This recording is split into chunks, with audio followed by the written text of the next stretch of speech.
Okay, so now we're going to talk about cinematography and use examples from Guild Season 3 in order to give you some perspective on what these terms mean when put into practice. Now, first of all, this is the establishing shot from the first scene in Season 3 of the Guild. And you can tell it's an establishing shot. The shot has just panned over here. And a pan is basically when a camera goes from left to right as if you're nodding your head no. And the pan, it can go either from left to right or from right to left. Either way, it's like when you walk into a room and you scan the room.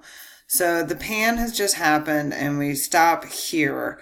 And basically what establishing does is it shows the relation of the characters sometimes, but usually it gives you your location, so you have an idea of where you are. And so you'll notice that in the far upper right hand corner, we have GameStop listed here. And that's important because it tells us that this line that we've just panned over of people that are lined up outside of the store, they're lined up outside of GameStop. This makes sense since our crew of characters are gamers. And obviously they're in line waiting for something to go on sale. And we're going to very soon find out that they're waiting to buy the expansion package where they're going to be able to play a new level on their game. And this is important because you can tell from the framing is that what they wanted to get in this shot is not only the name of the store and the fact they're in the store and there's a big line, but that our crew is here at the front. And they even have a tent. And what is up with this, cart of junk? We're going to find out what that is. And then we have Codex and Zabu making out with his girlfriend in a chair. So they're there here at the front of the line. Obviously, they've been here for a while. They have possibly provisions and shelter. And so they're very much, you can tell, not just from the cinematography, which has this long shot, which is also an establishing shot showing us the space, but also that our characters are prepared. We've got the mise en scène of the camp chairs and and all this other accoutrements that we could look at. Okay. Now, next we have a cut in where you're in the same space, but you get closer. So we went from a long shot here to, this is what's called a medium long shot. And you can tell it's a medium long shot because the feet of the characters are cut off. Our definition says a figure 4 to 5 feet tall. And that does not mean a very short person. That means that, an average person is between 5 and 6 feet tall. So they're missing 1 foot of their statue. 1 foot of their body has been cut off by the framing. Okay, so this is a medium long shot. And so we're getting a little bit closer. We've got Codex with her ring binder here, and a better view of Zabu making out with his girlfriend. Now that we're even closer, we see what's in this shopping cart. We see that there's a sleeping bag here, aluminum cans, shoes. I don't know what this is. Looks almost like a baby's bassinet with baby clothes on it, and what appears to be a disheveled person standing next to it. So we're getting the impression that there's a homeless person that has joined the guild. And again, the framing is making sure to get her in the frame. That we've got the medium long shot of these 4 characters. It's the cut in, but instead of cutting her out, which would show us that she's unimportant, she's part of this mise en scène here. And so hopefully you're starting to get some questions about who is she? Why is she here? And the framing makes sure to draw our attention to what is important to the narrative. So people who are less important tend to get cut out more quickly. Now the next shot is going to be a close-up. Here we have Zabu, the back of Zabu's head actually, and what we see is Riley with her eyes closed. Of course, this is supposed to be a romantic moment between them. But the fact that Codex's face is over here in the corner, again, emphasizes how they're very close to each other and how her presence within the frame reiterates to us that this is not the way a makeout session should be, right?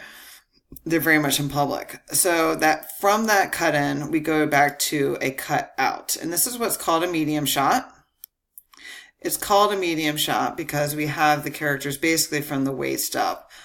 We do see Codex's knees, but really it's from the waist up. That's a medium shot. And again, we see the close proximity. This is just, it's almost claustrophobic that we've got Riley, Zabu, Codex, and the homeless woman all jammed really close together in this frame in order to show their relation to each other. So from this cut out, which is a medium shot, we go to another cut in. Now this cut in is a close-up of Zabu's reaction to whatever Riley is doing to him. And you definitely get the impression that since his face looks like that, they're no longer kissing. And but he's obviously responding to something that she's doing to him, that she has snuck her hand in someplace where it probably should not be in public. But something that's off screen in order to keep it G-rated and just implied for those of us who understand sexual innuendo. And again, we've got Codex here, just a portion of her, but again, a hint, a reminder of how inappropriate that this is going on in public. Now, the very next shot we have here is a medium shot of Blades, and he has just walked up to this group. He's a late arrival to the wait outside of GameStop. And we have a medium shot of him, and this is supposed to be an eyeline match that is seen from the perspective of Codex, Zabu, and Riley, where he's approached them and they've looked up at him, and this is their eyeline match. And then we start to have what's called a shot, reverse shot, which is an eyeline match back and forth between Blades and the other group members here. Now, with a shot, reverse shot, typically we have it happen where it goes back and forth between two people are having a conversation. Here we have a group of 3 versus 1, so a group of 4 that are having a conversation. And when there's a shot, reverse shot, you do tend to have a little bit of a remnant of the person that they're facing to remind you that this is who they're looking at and this is who they are addressing. And we go through a series of those here. I want you to draw your attention to, again, that we have a medium long shot now. We've got Zabu's knees as well as Codex's. So somewhere between a medium and a medium long shot. Sometimes you'll find that where the framing doesn't exactly adhere to one definition or another.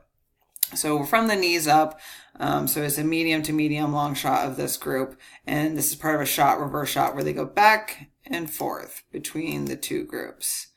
And that shows they're having a conversation. It's kind of like watching a tennis game where the camera angle changes each time in order to replicate the idea of, like, if you're eavesdropping on a conversation and you're just swiveling your head back and forth to facing whomever is speaking at that time. So we miss the other person's responses. Now, after we have the shot, reverse shot conversation, we get a close-up.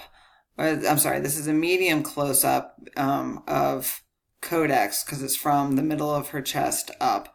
And you see her looking off to her left.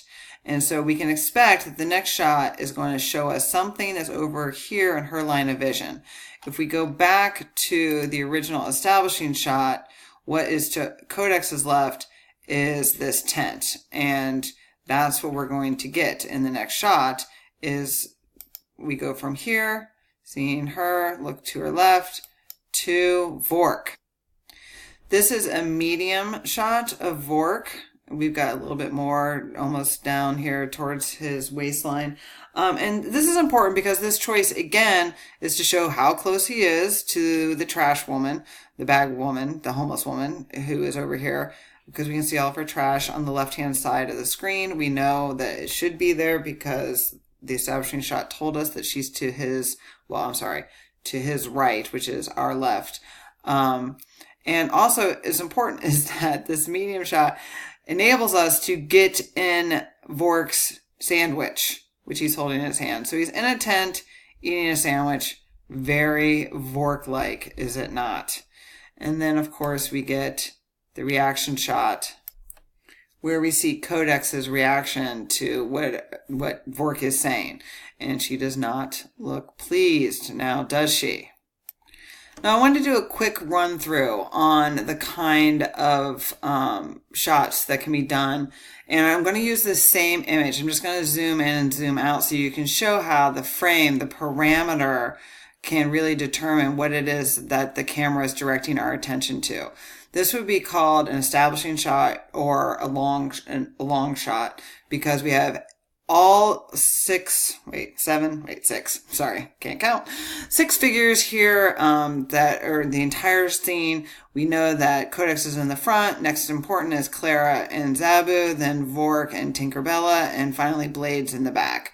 And this shows their hierarchy and how they relate to one another within the narrative. Now, if we wanted to go from a long shot, well, an extreme long shot here, somewhere between extreme long shot and a long shot here, to just a long shot, I'm going to zoom in here. You'll see in a second.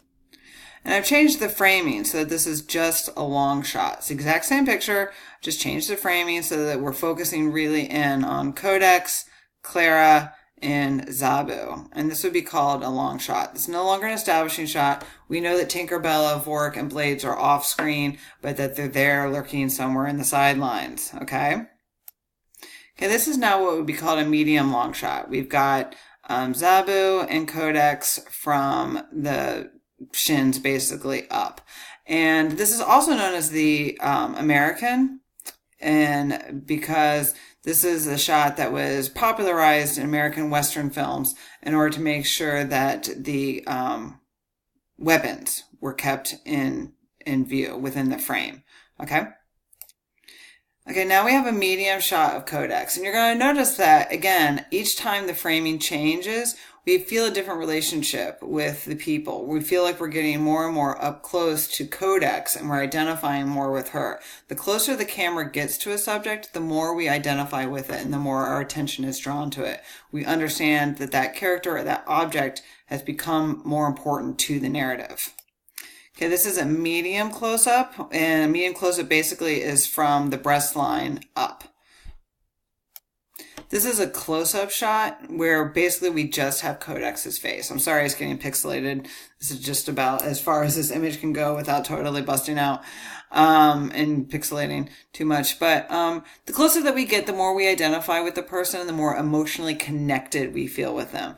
And so you'll notice, like, in every scene that starts out, you'll go through this rotation where we start out long with an extreme long shot or a long shot that establishes where everyone is, and then we move in closer and closer and closer. And as we move in closer and closer and closer, we figure out what's important to the narrative.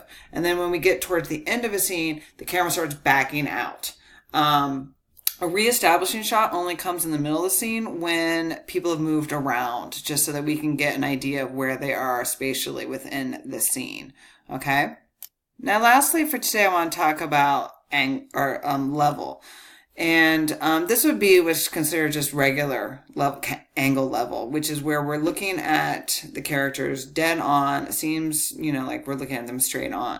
A low level camera angle would look something like this. So it's still looking straight on at the characters, but is at a lower level than normal. Their heads have been cut off. And a high angle does the exact opposite. So here we can see high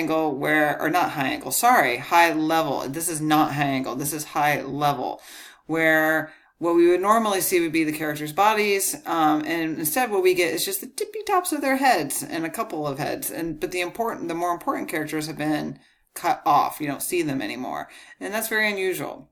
You don't see this very frequently in video, but I just wanted to draw your attention to it because when you do see it, I want to make sure that you identify it correctly as high level or low level, as opposed to high angle and low angle, which are very, very different things. Okay, so I'm going to finish this video up, and there's just going to be one more short, sweet video for your entertainment.